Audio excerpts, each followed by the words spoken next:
আজকে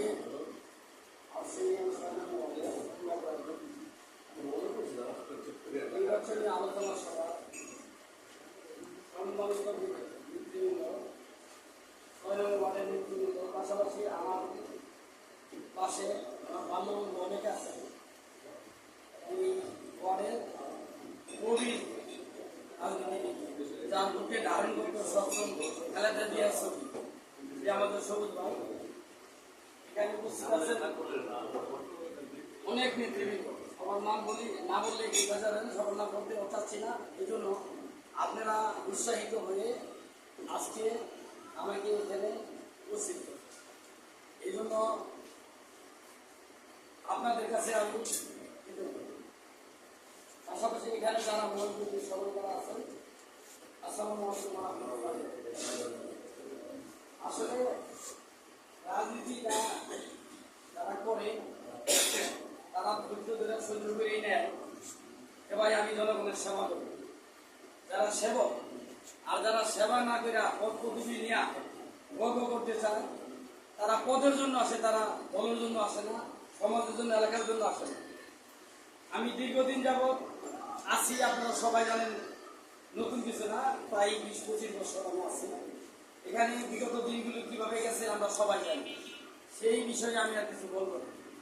এখন আমার কথা হলো 5ই আগস্টের পরে গত 2 বছর হলো, আপনারা সবাই অবগত আছেন যে 2 বছরের মধ্যে প্রায় 1.5 বছরের উপরে তত্ত্বাবধায়ক সরকার ছিল, তাই না? সেখানে যদিও আমাদের কোনো বাধা বিব্রত ছিল না, কিন্তু আমরা কোনো কাজ কাম করতে পারি না, যেহেতু তত্ত্বাবধায়ক সরকার সেখানে তারা আমাদের কিছু করে নিয়েছিল। আমাদের জাতীয় নির্বাচন গেল গত 4-5 মাস। এই 5 মাস আগে আমরা যে জাতীয় নির্বাচন করছি, সেখানে আপনারা সবাই আপনাদের পবিত্র ভোট দিয়ে, প্রচুর পরিমাণ ভোট দিয়ে আমাদের আউশা ইউনিয়ন থেকে আমরা ধানের শীষকে বিজয়ী করছি। তখন আপনাদের সাথে বারে বারে প্রতিশ্রুতি দিচ্ছি, এটা করবো সেটা করবো।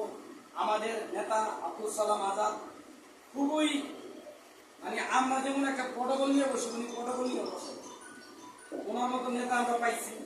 পাশাপাশি আলিয়াজুর মল্লিক আমাদের তৈরি থানা সভাপতি, ওনারও আমরা পাইছি। এমন মানুষ যার বালিশের কিনারে সবাই ইয়ে কথা বলবে, তার আর কোনো প্রটোকল লাগে না, গেলেই তার বালিশের।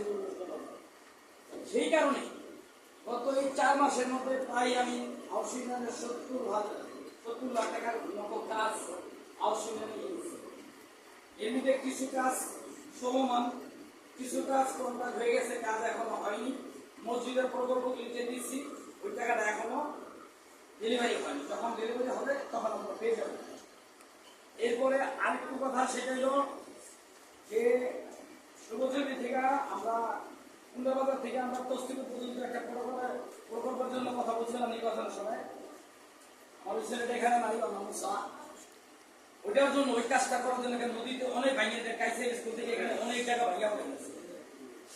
সেই কাজটা করতে গিয়ে আমার প্রথমত গেছি টলিবাড়ি ইউনিয়ন মহোদয়ের কাছে, তারপর গেছি থানা সভাপতির কাছে, তারপর গেছি এমপির কাছে, এরপর পাঠাইছে মুন্সিগঞ্জ জেলায় পানি উন্নয়ন বোর্ডে, ওখানে গেছি। তারপর ওইটার হেড অফিস হলো মতিঝিলি ঢাকা, সেখানে গেছি। সেখানে যাওয়ার পরে তাদের থেকে একটা গ্রুপ আইনাইরা ইনকোয়ারি করেছি ঢাকা থেকে। আমি আপনাদের এত কি করি, এই যে কাজগুলি করছি, এটা বিনিময়ে কাজ দিয়ে 1 টাকার গাড়ি ভাড়া নেই। এই কাজ যে করবে, যখন কাজ আসবে করবে, সেটা করবে একজন কন্ট্রাক্টারে করবে, সরকারি